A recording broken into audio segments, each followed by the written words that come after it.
हमारे चैनल को लाइक करें और शेयर करना ना भूलें, साथ ही साथ सब्सक्राइब भी करें और फिर आइकन बेल आएगा उसको प्रेस करें ताकि हमारे चैनल की नोटिफिकेशंस आप तक पहुंचते रहें।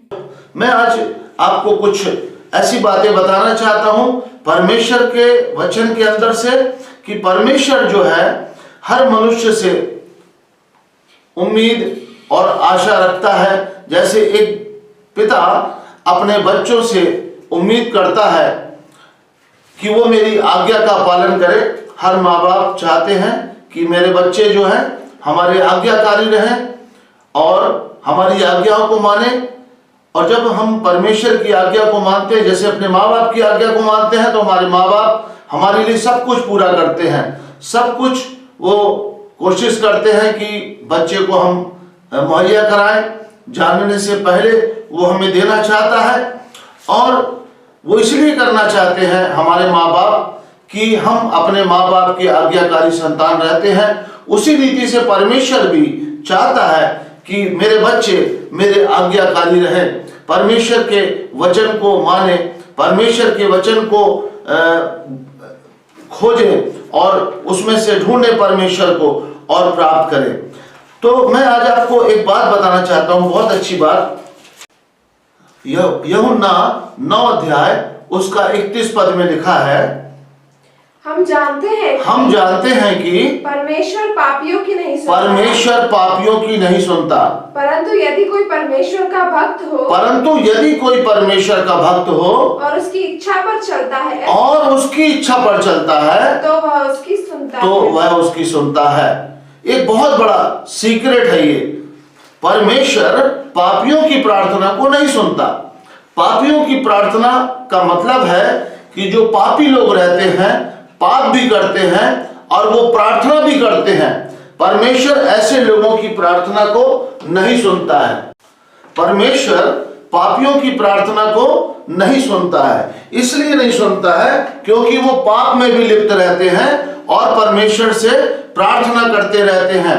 और जब परमेश्वर से प्रार्थना करते रहते हैं और वो सोचते हैं कि परमेश्वर हमारी प्रार्थना सुनेगा और वो नहीं सुनता है, इसलिए बहुत सारे लोगों के प्रश्न रहते हैं कि ब्रदर हम क्या बताएं, हम क्या करें, हमने इतनी प्रार्थना करी, इतनी प्रार्थना कराई, ऐसा किया वैसा किया, यहाँ गए वहां गए और परमेश्वर हमारी प्रार्थना नहीं सुन रहा है।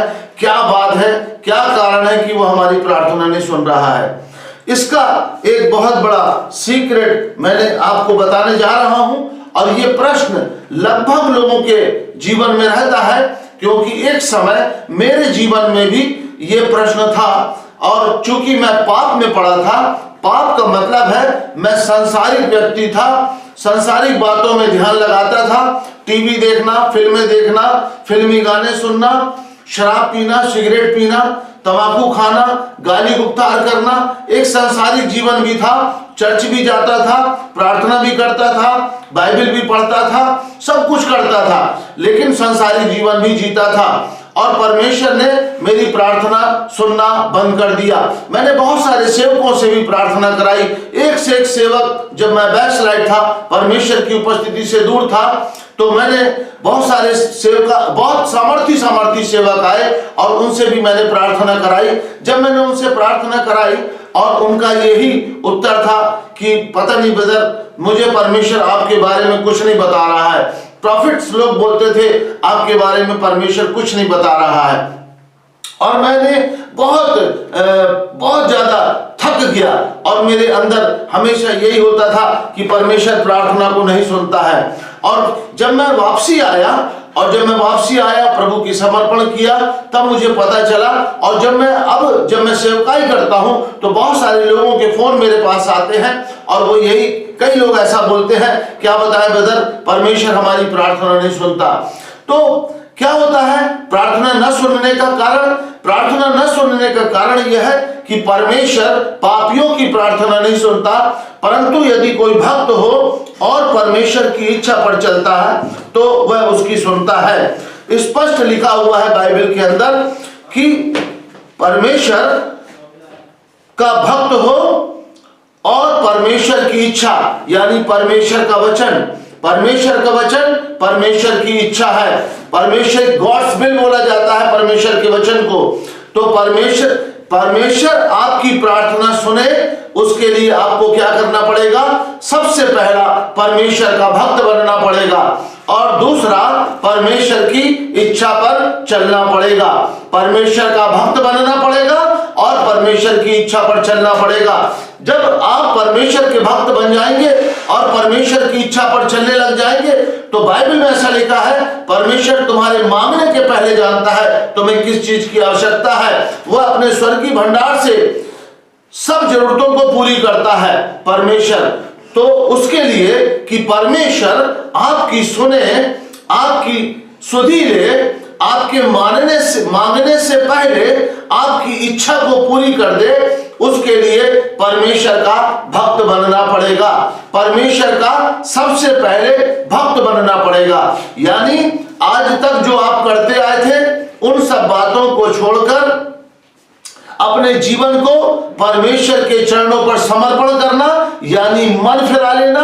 मन फिरा करके यानी सांसारिक बातों को छोड़कर जो आज तक करते आए थे, अपने मन को प्रभु से लगा लेना और अपने मन को प्रभु से लगाकर भक्तिमय जीवन जीना। मैंने भक्त की परिभाषा अपने वीडियो में बताई है, YouTube चैनल में मेरा वीडियो पड़ा है, भक्ति की परिभाषा मैंने बताई है। और उस भक्ति की परिभाषा को आप सुने और उसको फॉलो करें। मैं शॉर्ट में बताता हूं कि रात दिन अपना ध्यान प्रभु से लगा लेना, यही भक्ति है। चलते फिरते, उठते बैठते, लेटते सोते जागते धन्यवाद यीशु, हालेलुया, यीशु के लहू की जय बोलते रहना, आत्मिक गीतों को गाते रहना, आत्मिक गीतों को गाना, वचन पढ़ना, उपवास रखना, प्रार्थना करना और पवित्र आत्मा से भर जाना। ये सारी चीजें जब आप भक्त बन जाते हैं, भक्तिमय जीवन जीने लगते हैं, तब परमेश्वर, और जब भक्ति में जीवन जीते हैं और परमेश्वर की इच्छा पर चलते हैं, यानी परमेश्वर के वचन पर चलते हैं,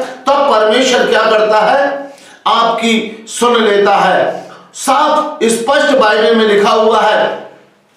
तो जब आप चाहते हो कि परमेश्वर मेरी प्रार्थना सुने, तो सबसे पहले आपको परमेश्वर का भक्त बनना पड़ेगा। परमेश्वर का भक्त बनकर परमेश्वर की इच्छा पर चलना, तब जाकर के परमेश्वर आपकी हर जरूरतों को पूरा करेगा। आप एक मनुष्य का इस पृथ्वी पर एक जो जीवन है वो भक्तिमय है, जीवन जीना ही उसके लिए सबसे महत्वपूर्ण जीवन है। तीमुथियुस की पत्री में बहुत अच्छी बात लिखी हुई है।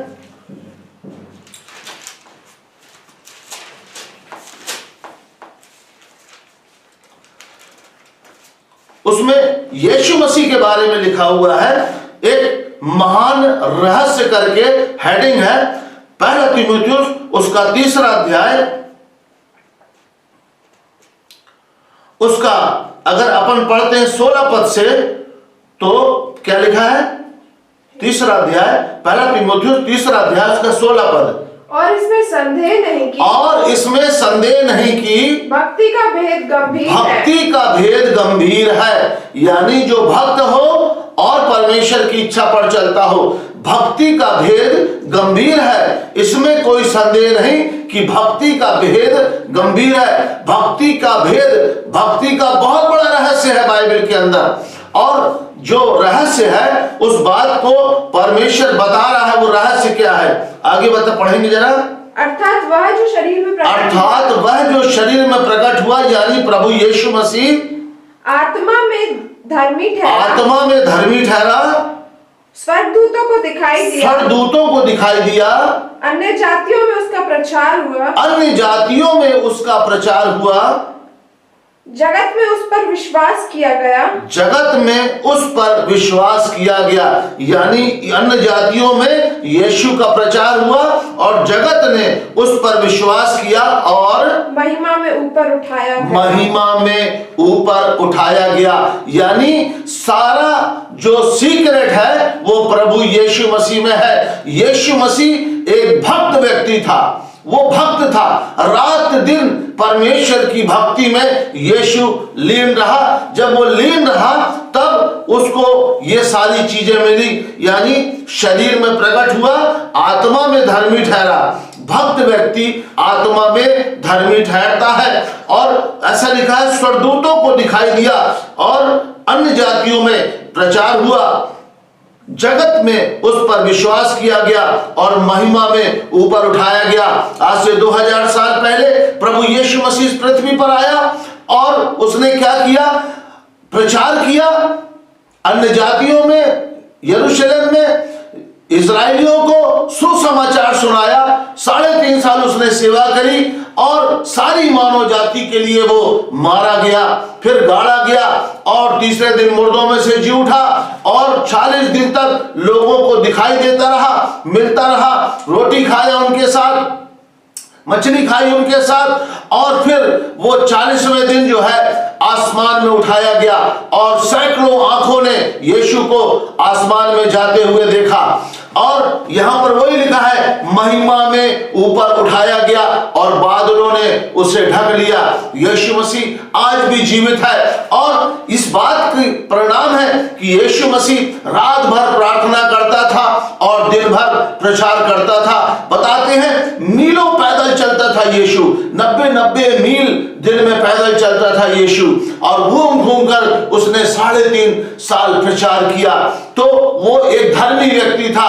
तो एक धर्मी का जीवन यीशु के जैसा जीवन होना चाहिए, तब वो महिमा में ऊपर उठाया जाता है और एक दिन हमें भी महिमा में ऊपर उठाया जाना है, स्वर्ग को जाना है। हम जब मर जाएंगे हमारी नश्वर देह जैसे यीशु जीवित हुआ वैसा ही हम भी जीवित होंगे और जब हम जीवित होंगे तो हम बादलों में उठाए जाएंगे यीशु से मुलाकात करने के लिए और यीशु के साथ नए यरूशलेम में जाकर के वास करेंगे। तो प्रभु यीशु मसीह से के पास जाने के लिए, स्वर्ग जाने के लिए, महिमा में उठाए जाने के लिए हमें भक्त बनना पड़ेगा। और आगे लिखा है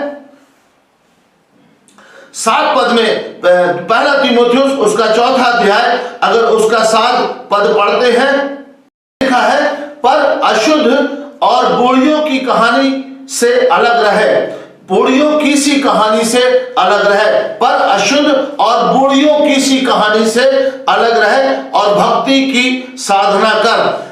अशुद्ध और बूढ़ियों की सी कहानी से अलग रहे, यानी बहुत सारी कथा और कहानियां आजकल चल रही है। बहुत सारे लोग कथा सुनाते हैं, बहुत सारे प्रचारक भी कथा के समान वचन को सुनाते हैं और प्रभु का दास इस पत्री में कह रहा है, अशुद्ध और बूढ़ी किसी कहानियों से अलग रहे, वो अशुद्ध और बूढ़ी किसी कहानियों से अलग रहे। मतलब कि ऐसी बातें जिनमें कोई सामर्थ्य ना हो, जिनमें कोई पावर ना हो, उनसे अलग रहना है। जिनसे कोई निष्कर्ष ना निकले उन बातों से अलग रहना है। और क्या कह रहा है? और भक्ति की साधना कर, भक्ति की साधना कर। हमें क्या करना है? बूढ़ियों की और अशुद्ध बूढ़ियों की सी कहानियों से अलग रहकर भक्ति की साधना करना है। लोग बहुत सारे सुनने में बहुत मगन रहते हैं, रात दिन सुनते रहते हैं, परमेश्वर के वचनों को भी सुनते रहते हैं रात दिन। आजकल टीवी में और मोबाइल में बहुत सारे मैसेज डले हुए हैं, बहुत सारे संदेश है, बहुत सारे प्रचारक आज तैयार हो चुके हैं और बहुत सारी बातें वो बताते रहते हैं। मगर पौलुस यहां पर कह रहा है कि कहानियों से अलग रहे और भक्ति की साधना कर। अगर आपने स्वर्ग जाना है, महिमा में उठाया जाना है, परमेश्वर के पास स्वर्ग में जाना है, तो आपको भक्त बनना पड़ेगा। इस पृथ्वी पर कुछ प्राप्त करना है और स्वर्ग जाना है, यानी इस पृथ्वी पर अपनी जरूरतों की पूर्ति करना है तो आपको, और स्वर्ग जाना है तो आपको भक्त बनना पड़ेगा और भक्ति की साधना करना पड़ेगा। ये बहुत गहरा रहस्य है। मैंने अपने मैसेजों में बताया है साधना करने के विषय में। जब कोई पवित्र आत्मा से भर जाता है, अन्य भाषा बोलने लगता है, तो अन्य भाषा बोलने के बाद उसको ध्यान करना है, ध्यान करना है, परमेश्वर का ध्यान करना है, शांत बैठना है, शून्य अवस्था में चले जाना है। इसको बोलते हैं साधना करना, भक्ति की साधना करना। परमेश्वर की महिमा करते हुए, अन्य भाषा बोलते हुए शांत रह जाना, भक्ति की साधना करना होता है। उस शांत रहने में परमेश्वर की महिमा प्रकट होती है, परमेश्वर की उपस्थिति आती है, परमेश्वर अपने फलों से भरता है, परमेश्वर अभिषेक करता है। जब हम अन्य भाषा बोल करके शांत हो जाते हैं, शून्य अवस्था में चले जाते हैं और साधना में लीन हो जाते हैं, तब परमेश्वर की उपस्थिति हमारे अंदर आती है।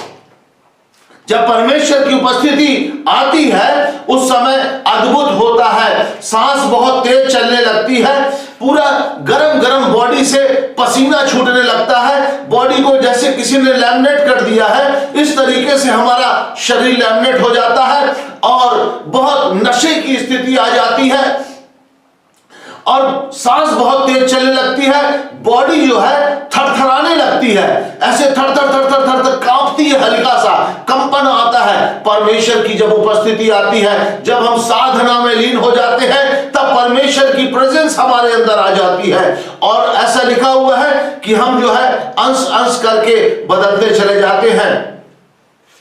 WBTC बाइबल दीजिएगा।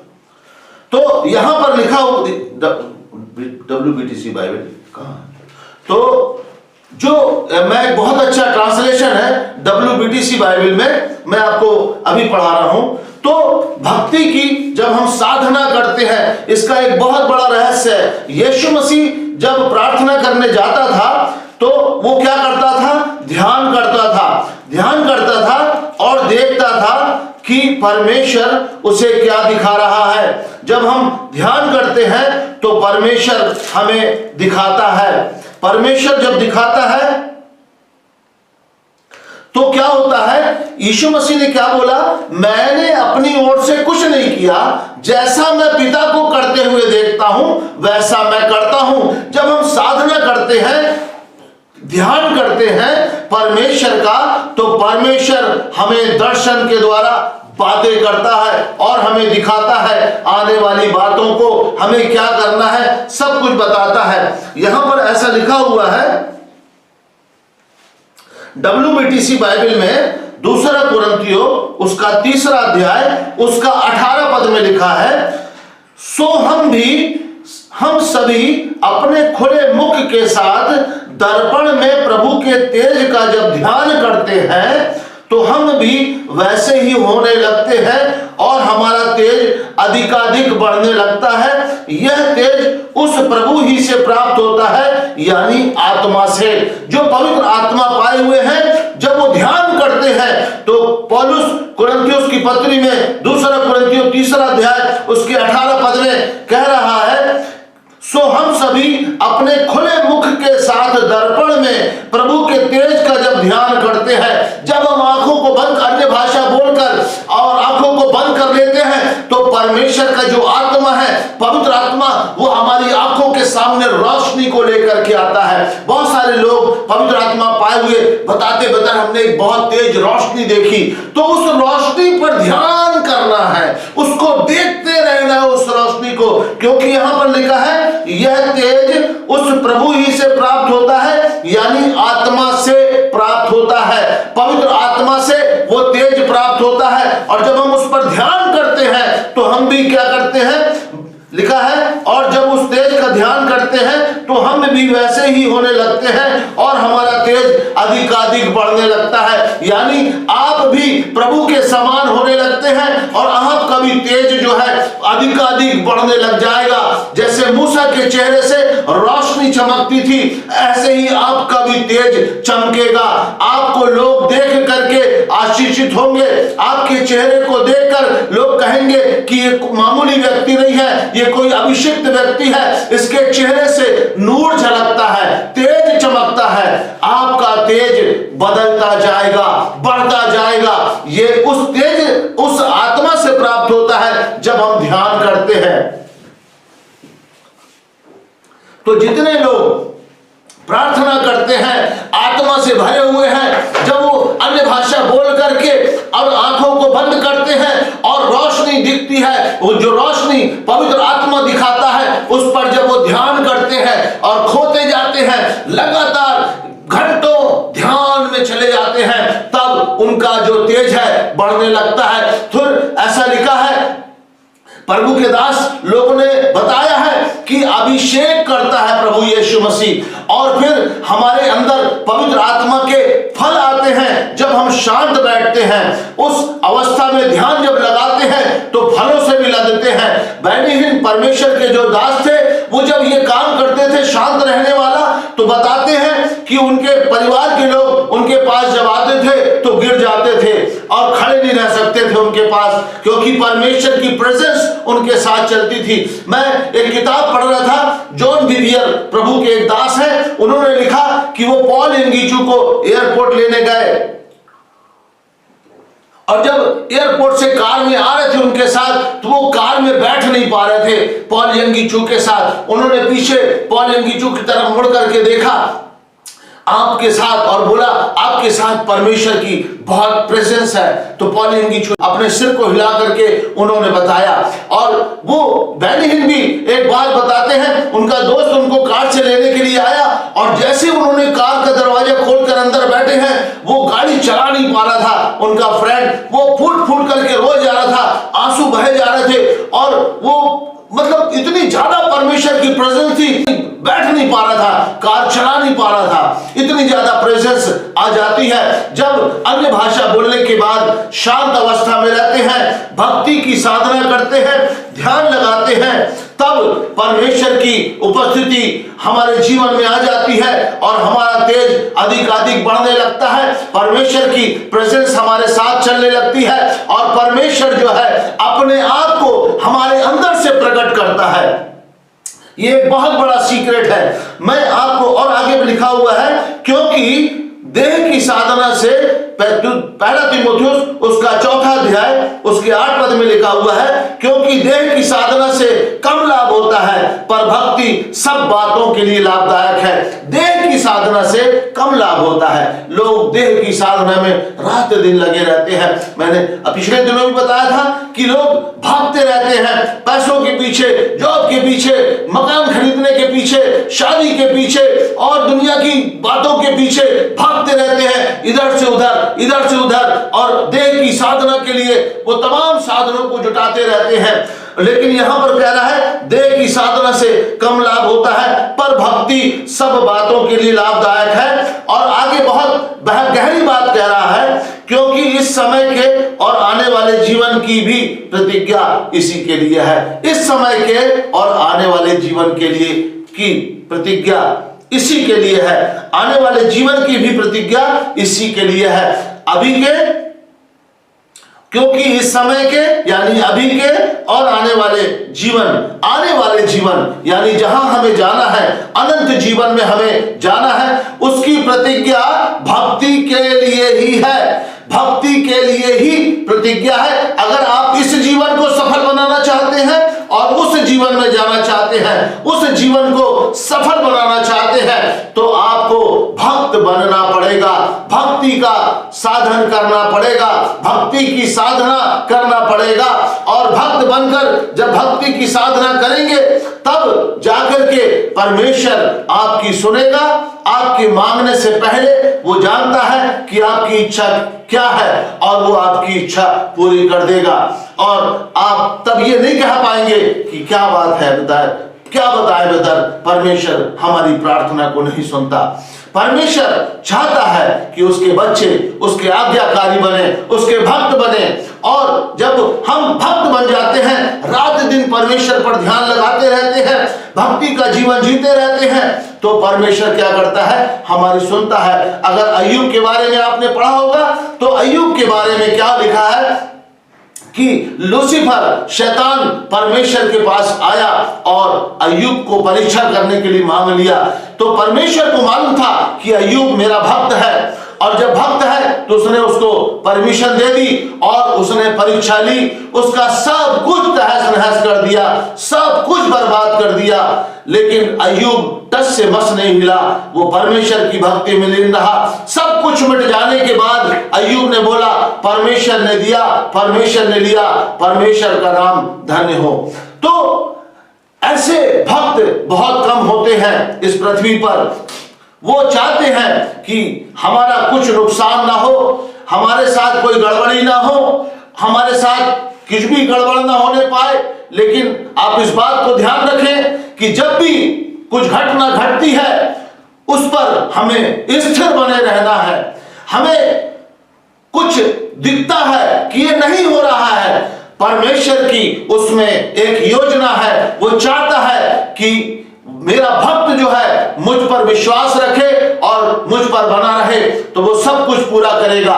बहुत सारे लोग अधीर हो जाते हैं जब उनकी इच्छाएं पूरी नहीं होती है, चंगाई नहीं मिलती है, जॉब नहीं मिलती है और उनका धंधा नहीं चलता है, तो लोग क्या करते हैं, अधीर हो जाते हैं और थक जाते हैं। अरे बोले बहुत कर लिया, अरे छोड़ो बेकार है, सब कोई मतलब का नहीं है। मगर मैं एक बात बताना चाहता हूं, अय्यूब के जीवन को देखोगे, उसके पहले पूरे जानवर मर गए। एक एक करके उनके पास लोग अय्यूब के पास आए, बोले तेरे भेड़ मर गई, फिर बताया तेरी बकरियां मर गई, फिर तेरे गाय बैल मर गए, तेरे ऊंट मर गए, तेरे गधे मर गए। आके एक के बाद खबर दे रहे हैं। अय्यूब को टस से मस नहीं हिल रहा और वो कह रहा प्रभु का धन्यवाद हो, प्रभु ने दिया, प्रभु ने लिया, प्रभु का धन्यवाद हो। फिर बताया तेरे सारे बच्चे मर गए, वो कोई दिक्कत नहीं, बोले प्रभु ने दिया, प्रभु ने लिया, प्रभु का धन्यवाद हो। तेरी सारी बहुएं मर गई, तेरे सारे बच्चे मर गए, कोई दिक्कत नहीं, नाती पोते मर गए, कोई दिक्कत नहीं। उसने बोला प्रभु ने दिया, प्रभु ने लिया, प्रभु का धन्यवाद हो।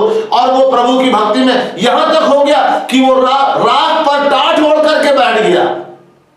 शरीर में फफोले निकल आए, खुजलाता था ठीक रह लेकर, तो भी परमेश्वर का धन्यवाद करता था।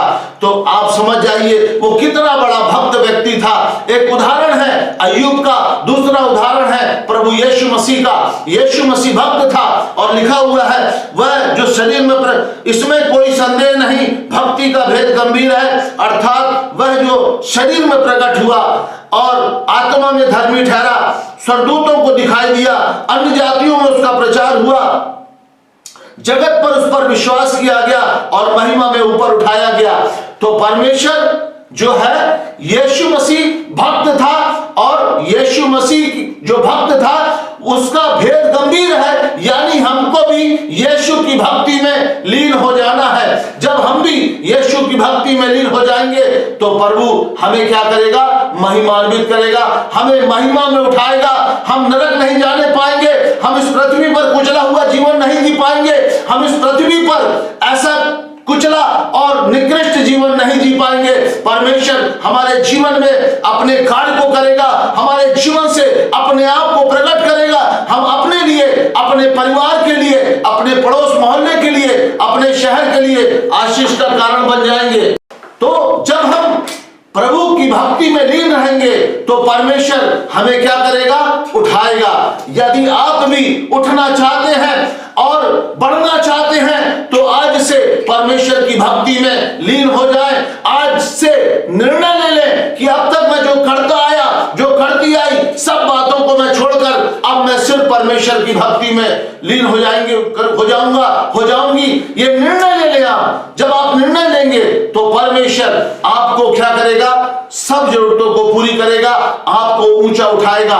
और यहां पर स्पष्ट लिखा है कि भक्ति सब बातों के लिए लाभदायक है, क्योंकि इस समय के और आने वाले जीवन की भी प्रतिज्ञा इसी के लिए है। यानी इस समय में आप आशीष पाना चाहते हैं, उन प्रतिज्ञा को पूरा होना देना चाहते हैं, जो प्रतिज्ञाएं बाइबल के अंदर प्रभु यीशु मसीह ने पूरी पृथ्वी की मानव जाति से करी है, वो प्रतिज्ञाएं आपके जीवन में पूरी हो, उसके लिए आपको भक्त बनना पड़ेगा।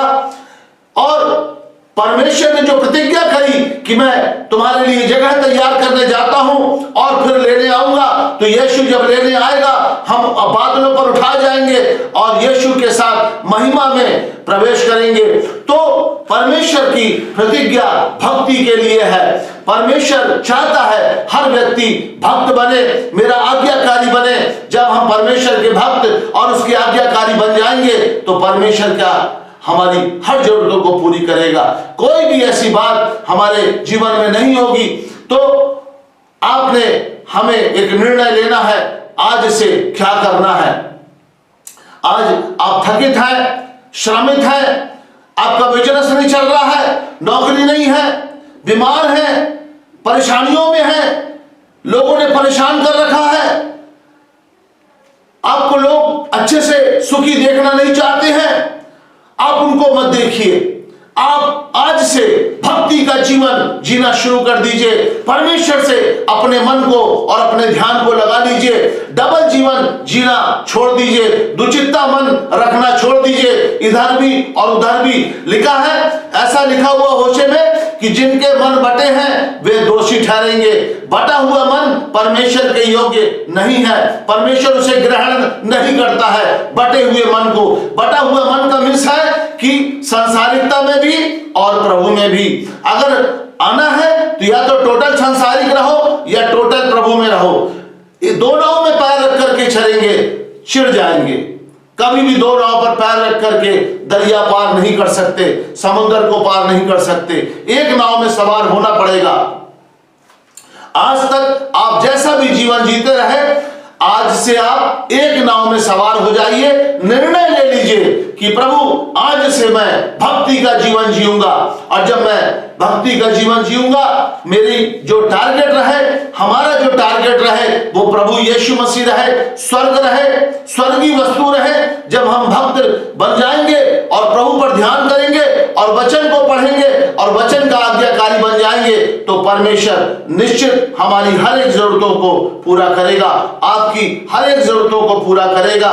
सब कुछ आपको मिल जाएगा, अपने आप अद्भुत रीति से आपको मिल जाएगा। बहुत सारी गवाहियां हैं, लोगों के पास जॉब चल के आए, लोगों के पास बिजनेस चल करके आया, लोगों के बिजनेस बढ़ गए। बहुत सारी गवाहियां हैं, लेकिन कब? जब वो भक्त बन गए। परमेश्वर जो सांसारिक जीवन जीना चाहते हैं, परमेश्वर उन्हें नहीं देता। मैं इस बात का गवाह हूं। मैं जब सांसारिक जीवन जीता था, परमेश्वर ने मुझे नहीं दिया, उतना ही देता था कि मेरी जरूरतें, वो भी पूरी जरूरतें पूरी नहीं होती थी। बहुत कष्टदायक जीवन था, इसलिए नहीं देता था कि अगर वो मुझे अच्छे से दे देता तो मैं प्रभु के पास नहीं आ पाता, मैं सांसारिकता में लिप्त हो जाता और एक दिन मर जाता। उसने मुझे टाइट करके रखा, इसलिए टाइट कर दिया कि मैं परमेश्वर को खोजूं। और बहुत अच्छा एक वचन है, प्रेरितों के काम 17 अध्याय 26 वर्ष। उसने एक ही मूल से हाँ मनुष्यों की सब जातियां सारी पृथ्वी पर रहने के लिए बनाई हैं। हाँ। और उनके ठहराए हुए समय और निवास की सीमाओं को इसीलिए बांधा है कि वे परमेश्वर को ढूंढे और शायद वे उसके पास पहुंच सके।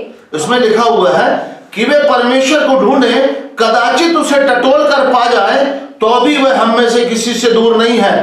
तो परमेश्वर क्या कह रहा है कि उसके ठहराए हुए समय और निवास की सीमाओं को बांधा है। परमेश्वर ने हर किसी मनुष्य को, अगर कोई व्यक्ति चंगाई को नहीं प्राप्त कर रहा है, अगर कोई व्यक्ति का बिजनेस नहीं चल रहा है, अगर कोई व्यक्ति को जॉब नहीं मिल रही है, बहुत सकेती में पड़ा हुआ है, बहुत टाइट पोजीशन में पड़ा हुआ है, वो ये समझ जाए कि उसके ठहराए हुए समय और निवास की सीमा बंधी हुई है। अब परमेश्वर चाह रहा है कि वो मुझे ढूंढ ले और कदाचित उसे टटोल कर पा जाए, तो भी वह हम में से किसी से दूर नहीं है। और यहां पर क्या लिखा हुआ है आगे 30 पद में, इसीलिए परमेश्वर ने अज्ञानता के समयों हाँ, इसलिए परमेश्वर ने अज्ञानता के समयों पर ध्यान नहीं दिया और अब हर जगह सब मनुष्यों को मन फिराने की आज्ञा देता है। यानी परमेश्वर चाहता है कि मन फिरा लो और मेरे पास आ जाओ और मेरी भक्ति में लीन हो जाओ। और जब मेरी भक्ति में लीन हो जाओ और मेरे वचन को मानने लग जाओ, तो मैं सब कुछ तुम्हें दे दूंगा। इस जीवन की भी प्रतिज्ञा पूरी हो जाएगी और आने वाले जीवन की भी प्रतिज्ञा आपके जीवन में वो पूरी कर देगा। और क्या लिखा है? क्योंकि उसने एक दिन ठहराया, क्योंकि परमेश्वर ने एक दिन ठहराया है जिसमें वह उस मनुष्य के द्वारा धार्मिकता धार्मिकता से जगत का न्याय करेगा, यानी यीशु मसीह के द्वारा जगत का न्याय करेगा, जिसे उसने ठहराया और उसे मरे हुओं में से जिलाकर, और यीशु को मरे हुओं में से जिलाकर यह बात सब पर प्रमाणित कर दी है। यानी सब पर यह बात प्रमाणित हो चुकी है कि यीशु एक दिन जगत का न्याय करेगा। और जब जगत का न्याय करेगा तो क्या कह रहा है परमेश्वर? उसके पहले सब मनुष्यों को मन फिराने की आज्ञा देता है। आज तक लिखा हुआ है यहाँ पर, इसलिए परमेश्वर ने अज्ञानता के समय पर ध्यान नहीं दिया, पर अब हर जगह सब मनुष्यों को मन फिराने की आज्ञा देता है। यानी परमेश्वर ने अज्ञानता के समयों पर ध्यान नहीं दिया।